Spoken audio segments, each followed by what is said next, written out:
Okay, hey everybody. Today we're going to talk about Spanish-American War, and we're going to discuss, was American expansion overseas justified? So us going out into the world and taking islands and people over, should we have done that? Yes or no? And what was the benefit? What was also the negative aspects of doing that? Okay, so we're going to start with our expansion into the Pacific. Uh, Japan, interestingly, was closed off to us and would not trade with us. And they were afraid that if we mainstreamed into their society, that would undermine their culture. So they didn't want Americans in there. In 1852, President Fillmore sent Commodore Matthew C. Perry on a naval expedition, and he's going to go into Japan to negotiate a trade treaty. This is absolutely huge because July 8th, 1853, 4 U.S. warships are going to sail into Tokyo Bay with all their firepower and their technology, and it's going to impress the Japanese so much. They agree to sign a trade treaty. They agree to let the Americans come in and sell things. But they also see what we have as far as firepower. And down here it says basically they adopt our technology resources and they start their own industrial revolution. They begin to build up their Navy. Before I get to the significance of that, I want to show you a couple of pictures. Here, well, one picture. Here is Matthew C. Perry coming in right here, depicted. Notice the American kind of warfare outfit coming into Imperial Japan. So you see they're wearing traditional dress, and he's going into Japan to negotiate that trade treaty. Okay. Now, why is this significant?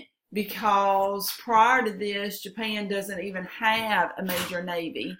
And now what they're going to say is we should have what the Americans have.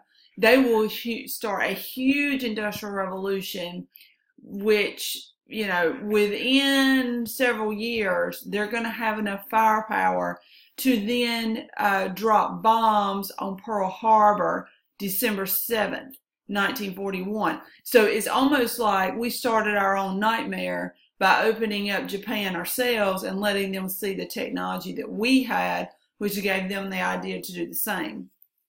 Okay, so keep that in mind.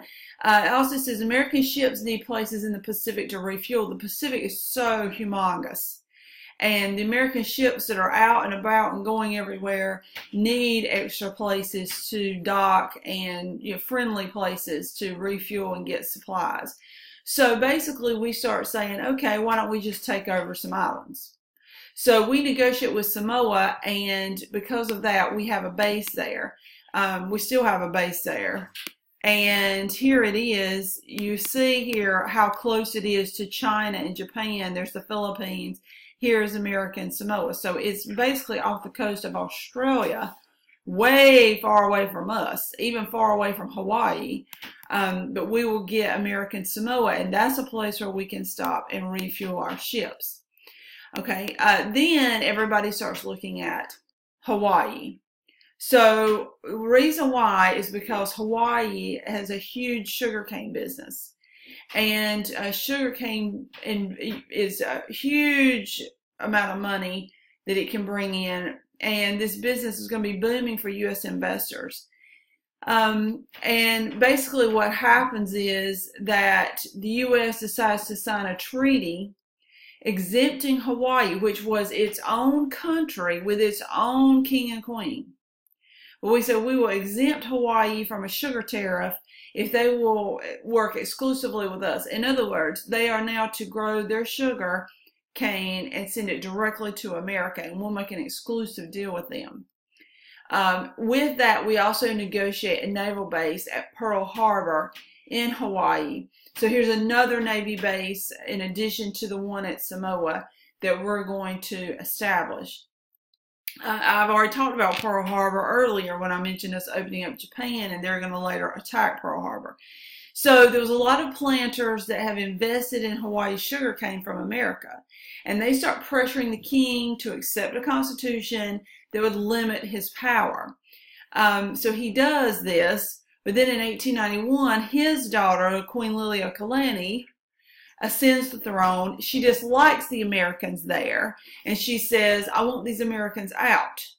So it says she imposes a new constitution which gives her back all the authority. All the American investors and planters there say, oh, we ain't having this. And so they take out the queen. And they bring Hawaii in 1898 into the United States. Annex means to take and bring in. It's not a state yet, but we're starting that process, okay? So we basically overthrow the queen and take over Hawaii. All right, here is the American Navy base in Samoa. So I wanted you to see that. Very tropical area, again, close to Australia. And here's Queen Liliuokalani, last queen of Hawaii. We overthrow her, and we take Hawaii for ourselves. Okay, there's Queen Liliuokalani. All right, then we have causes of the Spanish-American War. So the first one is jingoism, which is this intense nationalism, sort of idea of we're going to go out and we're going to take over other places, and we're going to make them like us, or we're going to kill them all, one way or the other. So because we have this hatred for other nations, that leads us to war, which should make sense. Jose Marti is in Cuba, and he wants to get rid of the Spanish in Cuba. If you recall, the Spanish in America I have explored and settled a lot of the Caribbean and Central America. So the Spanish have been in Cuba. That's why they speak today Spanish in Cuba. Jose Marti wants to get rid of these Spanish rulers and leads a revolt, which leads Cuba to become independent in 1895. From that point, we start looking at Cuba, like Hawaii, as one we can take over. Yellow journalism. So I brought this yellow piece of paper. That's how you can remember yellow journalism. Yellow journalism is stories in the newspaper that are exaggerated or made up to attract readers. And so basically, these guys, William Hearst and Joseph Pulitzer, you may have heard Pulitzer Prize, named after him, owned competing newspapers. So in order to sell their papers against the other one, get people to buy this paper over the other guy's paper, the idea was, let's just make up stories and put them in our paper to get people to buy it. So it's kind of like those magazines when you're in the grocery store and you're checking out, and those magazines that are up there that are just, you know, total nonsense, like Martians land at the White House or something, and people actually buy that mess. That's kind of what's going to happen here. It's yellow journalism, making up of stories to sell papers. And they basically start talking about how bad the Spanish are and how evil they are in Cuba. Okay, because that helps sell stories about the idea of we should maybe take Cuba over. So they're just trying to sell newspapers. Think today about the media. Do they ever make up things or exaggerate things to try to get you to pay attention? Of course they do. Okay, that's yellow journalism. So it started here. DeLone letter is a letter that was leaked to Hearst newspaper. And so Hearst, of course, is going to print it. And it was the Spanish minister to the U.S. criticizing our president, President McKinley, which outrages all of Americans and makes them think, who is this guy? He's like an ambassador here to America. Who is he to be making up stuff about our president and calling him out? So literally, DeLone gets run out of the country. Here's a couple of things before I do the last one. Here's jingoism, the aggressive nationalism set by the Republican Party. Okay, they got upset because McKinley eventually doesn't want to go to war. Here's Jose Marti. I told you he leads. See the Spanish flag in the background? Cuban flag. It hangs in our classroom. Here's Jose Marti. He wants to lead a revolt to get the Spanish out of Cuba. Here's Hearst and Pulitzer. Notice the yellow newspapers for yellow journalism. They didn't actually sell yellow papers, but that was the idea, that they make it all up. And here they are on the cover of this magazine.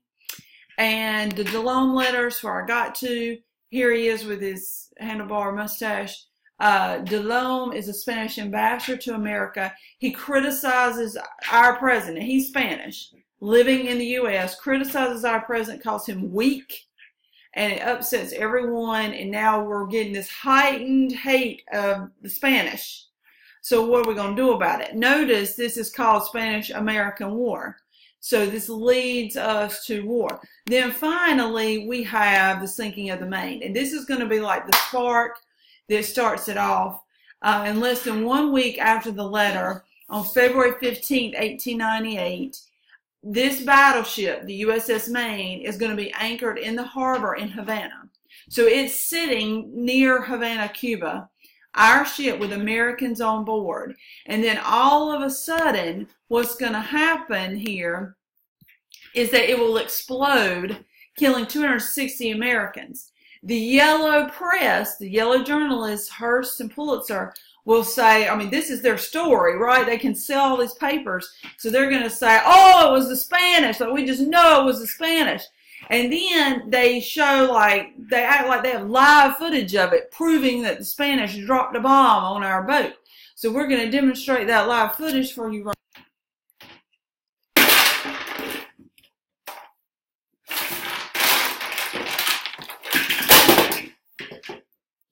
Okay, so basically what we had there was the yellow press is saying, well, the Spanish dropped a bomb on the boat, and therefore that is why the boat exploded.